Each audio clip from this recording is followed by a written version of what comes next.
우리 딸이 죽은 줄 알았습니다. 근데요. 한 달 뒤 우리 집 앞에서 살아있는 모습으로 돌아왔습니다. 그 아이가 첫 마디로 한 말은 아빠 미안해요 였습니다.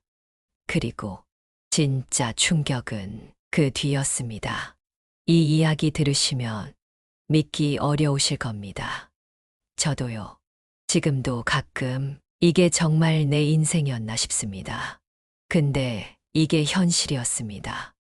그러나 이런 일이 진짜 있을 수 있다는 거, 그리고 당신도 조심해야 한다는 거, 그걸 말씀드리고 싶어서입니다. 혹시라도 지금 나를 믿어주는 사람이 아무도 없다고 느끼는 분들, 누군가에게 상처받고 말 한마디 못하고 참고 계신 분들, 제 얘기 끝까지 들어보세요. 꼭이요. 그리고 구독과 좋아요, 알림 설정도 부탁드립니다. 나는 1950년대 후반 경기도 양평의 산자락 아래 있는 한 작은 마을에서 태어났습니다. 비포장도로에 먼지 날리던 시절이었고 하늘 아래 별이 보이는 집에서 자랐습니다. 비만 오면 지붕에서 물이 새고 겨울엔 이불 2개로도 추워 발이 시려웠지만 그래도 웃음은 있었습니다. 아버지는 손재주 좋은 목수였고 어머니는 마을 잔칫날이면 찰밥을 해다 팔았죠. 형제 셋이었는데 다들 배고프다며 잠 깨는 게 일상이었습니다. 나는 초등학교는 다녔지만 중학교는 다니지 못했습니다. 집안 형편이 너무 어려워서요. 어느 날 아버지가 말하더군요. 만보가, 이제 내가 돈 벌어야 된다. 서울 친척 댁에라도 보내줄게. 그렇게 14살 어린 나이에 양평에서 서울까지 혼자 올라왔습니다. 서울역 근처 시장통, 그 복잡한 골목 끝에 있는 김밥집. 거기서 막내로 들어갔습니다. 처음엔 정말 힘들었어요. 김밥이라는 게 참 단순해 보이는데 그 안에 정성과 노동이 얼마나 들어가는지 그땐 미처 몰랐습니다. 김밥 재료 다듬고 밥에 식초 섞고 김 구워서 하나하나 말고 포장까지 다 했습니다. 김밥집 주인 아주머니는 엄격한 분이셨습니다. 실수라도 하면 야, 그 손으로 장사하겠냐 하며 소리쳤죠. 가끔 그 소리에 눈물이 나기도 했지만 그러면서 일이라는 걸 배웠습니다.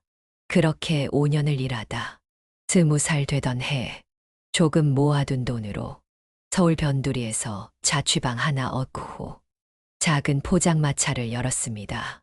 메뉴는 김밥, 떡볶이, 순대. 지금 생각하면 참 단출한 메뉴였지만 그땐 내 모든 걸 건 시작이었죠. 하지만 장사는 생각처럼 되지 않았습니다. 하루 종일 손님 한 명 없을 때도 있었고 남은 김밥을 혼자 씹으면서 이래서 누가 먹을까 싶어 한숨 쉬기도 했습니다. 그 시절 내게 유일한 위로가 되어준 사람이 있었습니다. 그게 바로 명자였습니다. 네, 아내요.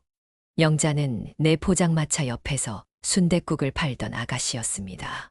처음엔 서로 인사만 하다가 어느 날 비가 억수같이 오던 날 영자가 우산 없이 쪼그리고 앉아있는 걸 보고 김밥 한 줄 쥐어줬죠. 그날 이후 우리는 조금씩 가까워졌습니다. 영자는 밝고 따뜻한 사람이었습니다. 내가 장사가 안 된 날엔 순댓국 남은 걸 담아주며 말하곤 했죠. 그래도 먹어야 힘이 나요. 김밥 장사 언젠간 잘 될 거예요. 오빠는 손이 정직하잖아요. 그 말이 얼마나 힘이 됐는지 모릅니다. 그녀는 단 한 번도 내 주머니를 탓하지 않았고 매일 같이 웃어줬습니다. 그렇게 새빵살이부터 시작한 결혼 생활. 그 시절은 정말 가난했습니다. 겨울이면 전기장판 하나에 둘이 꼭 껴안고 잡고 가습이 아낀다고 냄비에 물 끓여서 방에 놓고 자기도 했습니다. 그래도 명자는 언제나 웃었습니다. 결혼 2년째 우리 부부에게 천사가 찾아왔습니다. 딸, 소정이요. 그 아이가 태어나던 날 나는 병원 복도에서 펑펑 울었습니다. 김밥 팔아서 번 돈으로 분만비 내고 영자가 아기 안고 웃을 때, 그래, 이 아이만 잘 키우면 인생 성공한 거다. 그렇게 마음 먹었습니다. 소정이는 참 조용한 아이였습니다. 눈이 크고 말이 없었고, 항상 나랑 명자 사이에 앉아 조용히 책을 읽던 아이였죠. 장사를 하느라 나는 늘 바빴지만 아침에 학교 가는 딸 머리를 쓰다듬고 밤늦게 돌아온 딸 방 창문에 불이 켜져 있으면 괜히 마음이 놓였죠. 소정이 중학교 입학할 때 아내랑 고기 반찬 아예 끊었습니다. 한 달 식비 줄여서 학원비 만들려고요. 딸 고등학교 졸업할 땐 김밥값 500원 올릴까 밤새 고민했어요. 그만큼 내가 딸에게 해줄 수 있는 게 돈 말곤 없다는 현실이 늘 가슴 아팠습니다. 그래도 소정이는 늘 웃으며 말했어요. 아빠, 난 우리 집 김밥이 제일 맛있어. 친구들도 나 김밥집 딸이라고 부러워해. 그 말 한마디에 나는 세상 부러울 게 없었습니다. 그렇게 힘들지만 웃음이 있었던 세월. 몇 번의 장사 실패도 겪었고, 겨울철엔 장사가 안 돼서 며칠 굶은 적도 있었지만, 우리 부부는 결국 양평시장 골목 어귀에 작은 가게를 냈습니다. 만복김밥. 그 간판을 달던 날, 나는 정말 세상을 다 가진 기분이었습니다. 장사는 점점 잘 됐고, 영자는 가게에 앉아 손님들과 수다 떨며 일했고, 나는 주방에서 김밥을 말았습니다. 그리고 소정이는 서울에 있는 회사에 취직했습니다. 그날 밤, 나는 명자랑 막걸리 한잔하면서 울었습니다. 우리 딸, 이제 정말 사람 다 됐네. 우리도 성공했네. 그땐 몰랐습니다. 그 아이가 데려올 남자 하나 때문에 우리 인생이 산산조각 날 거란거려. 그 남자가 바로 민석이었습니다. 깔끔한 양복 입후, 말도 참 잘하던 남자. 딸 손잡고 집에 들어섰을 때 나는 뭔가 불편한 기분이 들었지만 딸이 그러더군요. 아빠, 나 이제 이 사람 없으면 안 돼. 그 말에 나는 모든 불안한 감정을 눌렀습니다. 결혼식은 소박했지만 정성껏 준비했고 김밥집 단골들도 와서 박수 쳐줬습니다. 나는 딸이 행복하길 바랐습니다. 그게 전부였죠. 소정이가 결혼한 지 채 반년도 안 됐을 때였습니다. 그 무렵부터 딸의 연락이 부쩍 뜸해졌습니다. 전화를 해도 안 받고 문자도 읽지 않았고 명절이 돼도 얼굴 한 번 보이질 않더군요. 아내 명자는 말없이 식탁에 숟가락만 놓곤 하루 종일 TV 앞에 앉아 있었습니다. 무슨 일이 있는 걸까? 아프기라도 한 걸까? 그렇게 걱정만 하던 어느 날 전혀 예상치 못한 소식이 날아들었습니다. 민석, 그러니까 내 사위라는 자가 검은 정장을 입고 집에 찾아왔습니다. 문을 열자마자 고개를 푹 숙인 채 입을 열더군요. 장인어른, 소정이가 교통사고로 세상을 떠났습니다. 그 말에 나는 정신이 아득해졌습니다. 뭐라고? 사망한 지 나흘 됐습니다. 장례는 서울에서 조용히 치렀습니다. 마지막 모습이 너무 처참해서 관도 열지 않고 바로 화장했습니다. 그 순간 내 귀에는 아무 소리도 들리지 않았습니다. 무릎에 힘이 풀려 그 자리에서 주저앉았고 영자는 소리를 지르며 울기 시작했습니다. 아이고, 내 새끼 소정아. 내 새끼. 나는 아무것도 할 수 없었습니다. 소정이의 얼굴도 보지 못한 채 사진 한 장 달랑 놓인 영정 앞에서 그 아이 이름만 수없이 불렀습니다. 며칠 동안 김밥집도 닫았습니다. 시장 사람들은 하나둘 찾아와 위로해줬지만 그 어떤 말도 귀에 들어오지 않았습니다. 나는 그저 멍한 눈으로 집 안천장만 바라봤습니다. 하지만 그 충격보다 더 혼란스러운 건 그 다음부터였습니다. 소정이 장례가 끝난 지 한 달도 채 안 되어 민석이 다시 집에 찾아왔습니다. 여전히 검은 양복 차림이었고 표정도 무거웠습니다.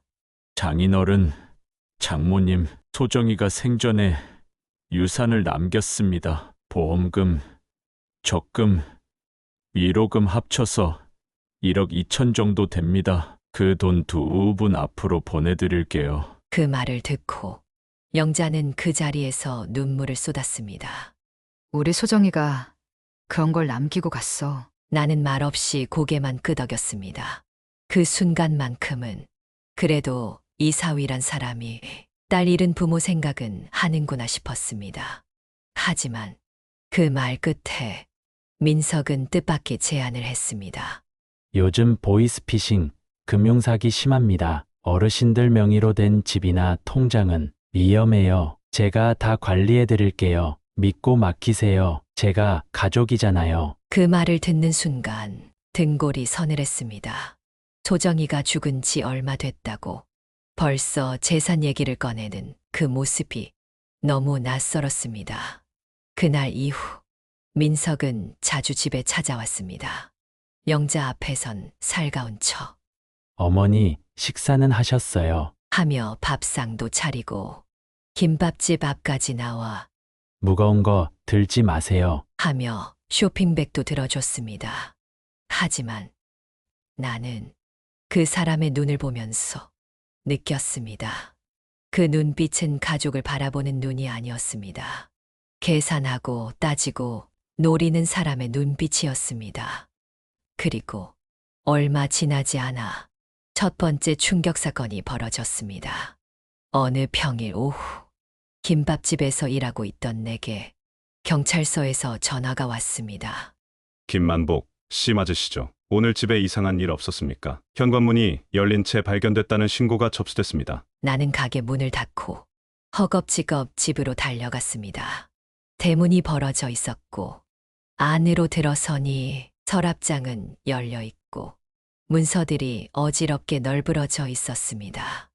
무엇보다도 숨겨두었던 금고 속 현금 3천만 원과 내 땅 문서 한 장이 사라져 있었습니다. 나는 머리를 감싸쥐었습니다. 도둑이 들었나? 근데 어떻게 금고 위치를 알았지? 현관 비밀번호도 바뀌어 있었습니다. 이건 외부 사람이 할 수 있는 일이 아니었습니다. 그 순간 내 머릿속에 떠오른 사람 딱 한 명 있었습니다. 민석. 하지만 나는 당장 그에게 따지지 못했습니다. 혹시 내가 잘못 짚은 거라면 괜한 분란만 만들 수 있었으니까요. 그리고 명자가 말렸습니다. 아직은 증거 없잖아. 우리 딸이 사랑했던 사람이야. 우리 잘못한 거면 어쩌려고. 그 말을 들으며 나는 말없이 고개를 끄덕였지만 내 속은 불타고 있었습니다. 그리고 며칠 뒤, 그리고 몇 달 뒤 아내는 딸을 따라가듯 갑작스러운 심장마비로 세상을 떠났습니다. 세상이 무너졌습니다. 이제 어떻게 살아야 할지 앞이 보이지 않는 절망에 빠졌습니다. 그러나 슬퍼할 겨를도 없이 아내를 보내고 몇 달 뒤 두 번째 충격 사건이 터졌습니다. 내 핸드폰으로 은행의 발림이 떴습니다. 출금 완료 1,000만 원. 그 시간 나는 김밥집에 있었습니다. 내가 누르지 않았습니다. 은행에 뛰어가 확인해 보니 몇 달 전 민석이 인감도장을 달라고 했던 그날 내가 서명한 서류가 통장 접근 동의서였다는 걸 알게 됐습니다. 민석이 내 계좌를 조작하고 돈을 빼간 겁니다. 나는 주저앉을 뻔했습니다. 그날 밤 나는 떨리는 손으로 민석에게 전화를 걸었습니다. 민석아, 우리 솔직히 얘기하자. 내 돈 내가 빼간 거 맞지? 민석은 잠시 정적 끝에 싸늘한 말투로 답했습니다. 장인어른, 그런 말씀 함부로 하시면 법적 조치 들어갑니다. 저 그런 사람 아닙니다. 그 말에 나는 핸드폰을 던져버릴 뻔했습니다. 그리고 그때 결심했습니다. 소정이의 죽음을 내 손으로 조사하겠다고. 왜냐면 생각해보니 딸의 마지막 모습을 우리는 단 한 번도 본 적이 없었습니다. 나는 결심했습니다. 이대로 당하고만 있을 수는 없었습니다. 소정이, 그 아이의 장례식은 민석이 모든 걸 주도했고, 우리는 단 한 번도 관을 열어보지 못했습니다. 사진 한 장, 진단서 복사본 한 장, 그게 전부였습니다. 뭔가 이상했습니다. 나는 조용히 소정이 직장 동료였던 유진이에게 연락을 했습니다. 예전에 김밥 싸서 회사로 보낸 적이 있어서 연락처가 남아 있었거든요. 유진은 내 전화를 받자마자 당황스러운 목소리로 말했습니다. 네. 아버님 근데 소정이가 죽었다고요? 나는 숨을 고르며 물었습니다. 너 그 얘기 못 들었구나. 교통사고 났다더라. 근데 혹시 그 전까지 소정이가 일한 회사에서 무슨 얘기 들은 거 없냐? 유진은 잠시 망설이다가 결정적인 이야기를 꺼냈습니다. 소정이는 한참 전에 퇴직했어요. 남자 문제로 좀 안 좋게. 그 말을 듣는 순간 머릿속이 하얘졌습니다. 퇴직했다고? 그게 언제쯤인지 기억하니? 거의 1년은 넘었을 거예요. 사무실에선 소정이가 남자 때문에 힘들어했다는 얘기 많았어요. 남자가 좀 이상했대요. 그 순간 내 뒷덜미가 서늘해졌습니다. 딸은 그 남자에게 뭔가 잡혀 있었던 겁니다. 그리고 결정적인 단서를 얻기 위해 나는 직접 소정이의 장례식장을 맡았다는 화장터를 찾아갔습니다. 그날 민석은 관을 열지도 못하게 했고 화장을 빠르게 처리했기 때문에 의심을 품고 있었거든요. 화장터에 도착해 관리실 직원에게 물었습니다. 김소정이라는 이름으로 지난달 화장된 기록 있습니까? 직원은 컴퓨터를 확인하고 말했습니다. 김소정 씨요. 지난달엔 없는데요. 그 이름 자체가 최근엔 없습니다. 그 순간 나는 심장이 멎는 줄 알았습니다. 딸은 죽지 않았습니다. 그날 밤 나는 아무 말도 하지 않고 집으로 돌아와 명자의 영정사진 앞에 앉아 혼잣말을 했습니다. 여보 소정이 살아있는 것 같아. 이게 다 뭐야? 왜 나에게 이런 일이 생기는 거야? 그리고 며칠 뒤 그 진실의 실체가 내 눈앞에 그대로 나타났습니다. 어느 저녁 가게 문을 닫고 집으로 돌아오던 길이었습니다. 집 앞 골목, 익숙한 느낌의 검은 승용차 한 대가 세워져 있었고 그 문이 열리더니 그 안에서 소정이가 내렸습니다. 그 아이는 초췌한 얼굴로 말없이 날 바라보다가 조심스럽게 다가왔습니다. 그리고 입을 열었습니다. 아빠, 그 한마디에 나는 그 자리에서 무릎이 꺾이듯 주저앉았습니다. 소정이 살아 있었습니다. 나는 떨리는 팔로 소정이를 끌어안으며 울부짖었습니다. 소정아 살아있었구나. 대체 어떻게 된 거냐? 이게 다 무슨 일이냐? 소정이는 내 품에 안겨 한참을 울었습니다. 그날 밤 우리는 거실에 마주 앉았습니다. 그리고 소정이는 모든 진실을 하나하나 털어놨습니다. 아빠, 그 사람, 민석, 처음엔 몰랐어요. 대기업 다닌다더니 알고 보니 백수였고 도박으로 빚까지 있었어요. 근데 내가 임신한 걸 알고 결혼하자고 했어요. 난 그땐 무서웠어요. 사랑인 줄 알았고 책임지겠다는 말에 속았어요. 소정이의 목소리는 떨렸고 나는 가슴이 미어졌습니다. 결혼하자마자 민석은 내 통장을 뒤졌어요. 적금, 예금, 보험 다 조사했어요. 그리고 내 이름으로 대출을 받았어요. 나중엔 사망보험금까지 드는 조건으로 죽은 척하자고 했어요. 나는 도저히 믿을 수 없었습니다. 딸이 그런 협박을 당하고 그런 짓까지 감당하고 있었다는 걸 나는 몰랐습니다. 그럼 그 사망극은 다 소정이는 고개를 끄덕였습니다.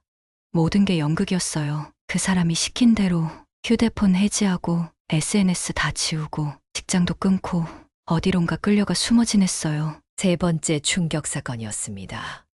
그럼 너 그때부터 혼자 숨어 지낸 거야? 응. 아빠, 정말 미안해. 죽었다고 거짓말했나? 용서 못하겠지. 나는 아무 말 없이 딸의 손을 꼭 잡았습니다. 넌 죽은 게 아니야. 그게 전부야. 지금 살아있어서 난 괜찮다. 이제부터 다시 시작하자. 그 순간 내 가슴 속 터져 나오던 감정들이 모두 눈물로 쏟아졌습니다. 하지만 이걸로 끝이 아니었습니다. 소정이는 말했습니다. 아빠, 나 더 이상 못 참겠어요.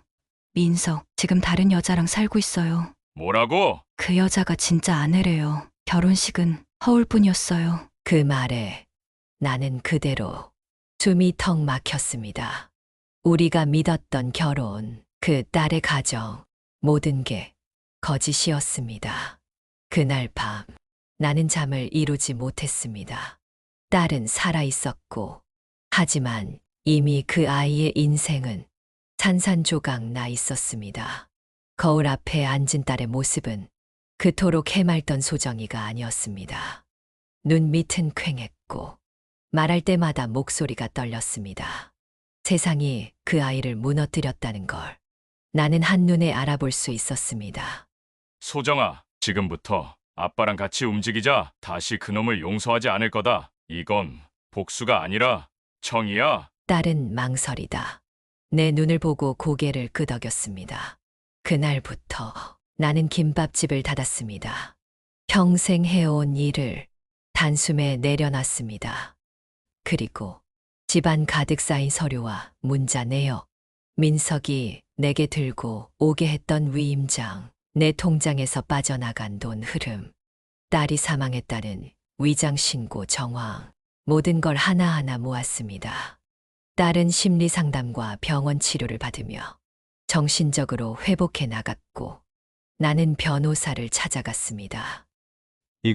이 정도면 정식 고소 가능합니다. 사기죄, 사무소 위조, 명예도용, 심지어 혼인빙자죄까지 묶으면 징역 충분히 나옵니다. 변호사의 말에 나는 말없이 고개를 끄덕였습니다. 그놈, 민석, 지금쯤 웃고 있겠지. 우릴 속이고, 우리 집을 털고, 딸을 이용해 자기 인생을 세우고, 이대로는 안 됐습니다. 절대 안 됐습니다. 며칠 뒤 나는 카메라 하나 들고 민석이 사는 집 근처로 향했습니다. 소정이가 알려준 주소였죠. 거긴 번듯한 아파트였습니다. 그 앞에 검은 차가 서 있었고 그 안에서 민석이랑 낯선 여자가 함께 내렸습니다. 나는 카메라 셔터를 눌렀습니다. 찰칵, 찰칵, 찰칵. 여자는 배가 불러 보였습니다. 그리고 민석과 손을 꼭 잡고 웃고 있었습니다. 나는 분노로 손이 떨렸습니다. 그 모습, 그 웃음, 소정이가 받을 수 있었던 인생이었습니다. 사진을 인화해 변호사에게 보여주자 그는 말했습니다. 이제 마지막 퍼즐이 맞춰졌습니다. 고소장 접수하죠. 며칠 뒤 경찰서에 고소장을 정식 접수했습니다. 신고 내용은 민석의 사기 행각, 서류 조작, 명예 도용, 금전 편취, 그리고 소정이가 살아있음을 증명할 자료. 민석은 처음에 어이없다는 듯 웃었습니다. 아니 이게 무슨 드라마도 아니고 내가 왜 조사를 받아요? 그 여자 내가 도와준 사람이에요. 하지만 자료가 쌓이고 경찰 조사가 진행되자 그의 표정은 조금씩 변해갔습니다. 그리고 마침내 민석은 법정에 서게 됐습니다. 나는 딸과 함께 법정 앞에 섰습니다. 떨리는 손, 그 손을 나는 꼭 잡았습니다. 소정아, 오늘 끝내자. 지금까지 참았던 거 다 말하자. 법정 안엔 재판부와 검사, 그리고 방청객들까지 조용한 긴장감이 흘렀습니다. 민석은 변호사를 대동하고 앉아 있었고 코웃음을 치며 우리를 바라봤습니다. 재판이 시작되고 검사가 하나씩 증거를 내밀었습니다. 김만복 명의 통장에서 이체된 자금 흐름, 위임장과 도장 사이, 소정이 명의의 보험 서류, 화장터 화장 기록 없음 증명, 심리치료 진단서, 그리고 마지막으로 민석의 진짜 아내가 증인으로 등장했습니다. 그 여자는 법정에서 얼굴을 들지 못하고 말했습니다. 민석은 저와 혼인 상태였으며 김소정 씨와의 결혼은 허위였습니다. 모든 건 보험금과 자산을 노린 계획이었습니다. 그 순간 법정 안은 숨조차 쉬기 힘들 만큼 무거워졌습니다. 마지막 진술에서 소정이는 천천히 일어났습니다. 떨리는 입술로 조용히 말했습니다. 제가 그 사람과 살았던 시간은 지옥이었습니다. 처음엔 사랑인 줄 알았고 책임져 줄 사람인 줄 알았습니다. 하지만 그 사람은 제 인생을 빼앗았습니다. 제 이름으로 대출을 내고 제 이름으로 보험을 들고 심지어 제 가족까지 이용했습니다. 이건 사랑이 아니라 지독한 이용이고 범죄입니다. 그리고 나도 일어섰습니다. 나는 김만복입니다. 딸 하나 믿고 평생 김밥 싸며 살아왔습니다. 내가 사람 잘못 본 죄밖에 없습니다. 그 사람, 내 딸한테 한 짓, 세상에서 가장 더럽고 비열한 짓입니다. 나는 법이 끝까지 그 사람 벌해주길 바랍니다. 제발 제 딸 인생 제발 지켜주십시오. 그 순간 내 목소리는 터질 듯 떨렸습니다. 재판장이 천천히 고개를 끄덕이며 판결을 내렸습니다. 피고 민석에게 징역 7년을 선고합니다. 딸은 내 어깨에 얼굴을 묻었습니다. 아빠, 이제 진짜 끝난 거지? 나는 그 아이 머리를 쓰다듬으며 말했습니다. 그래, 이제 시작이야. 내 인생 아빠가 지켜줄게. 지금은 양평의 작은 마을에서 딸 소정이랑 살고 있습니다. 김밥집은 접었습니다. 이제는 손목도 허리도 더는 버티지 못하겠더군요. 하지만 괜찮습니다. 아침이면 소정이가 끓여주는 된장찌개에 밥 한 공기 뚝딱 먹고 작은 텃밭에 물 뿌리며 천천히 하루를 시작합니다. 말은 안 해도 딸은 알겠지요. 내가 그 아이 옆에 있다는 것만으로 마음 놓고 숨 쉴 수 있다는 거요. 가끔씩 영자의 사진 앞에 앉아 말합니다. 당신, 소정이 지금 잘 지내. 이제 그늘 없이 웃는다. 내가 잘 지키고 있어. 걱정하지 마요. 예전엔 시간이 약이라는 말을 그저 위로라고만 생각했습니다. 하지만 이제는 그 말의 진짜 뜻을 압니다. 상처는 아물지 않아도 그 위로 꽃은 핍니다. 작고 조용하지만 소중하고 따뜻한 꽃이요. 이 영상을 보고 계신 분들 중 혹시 지금 혼자인 것 같고 누구 하나 내 편이 없는 것 같다면 부디 기억해 주세요. 당신은 혼자가 아닙니다. 사람이 사람에게 받을 수 있는 상처가 가장 크지만 그 상처를 또 사람이 안아줄 수도 있습니다. 이 나이 먹고 말벗 하나 없는 인생일 줄 알았는데 이렇게 내 이야기를 들어주는 여러분이 있다는 게 참 고맙습니다. 구독과 좋아요 그리고 알림 설정까지 부탁드립니다. 이 이야기가 누군가의 긴 밤에 작은 불빛 하나 되었기를 바랍니다. 나는 오늘도 딸과 함께 웃습니다. 고맙습니다.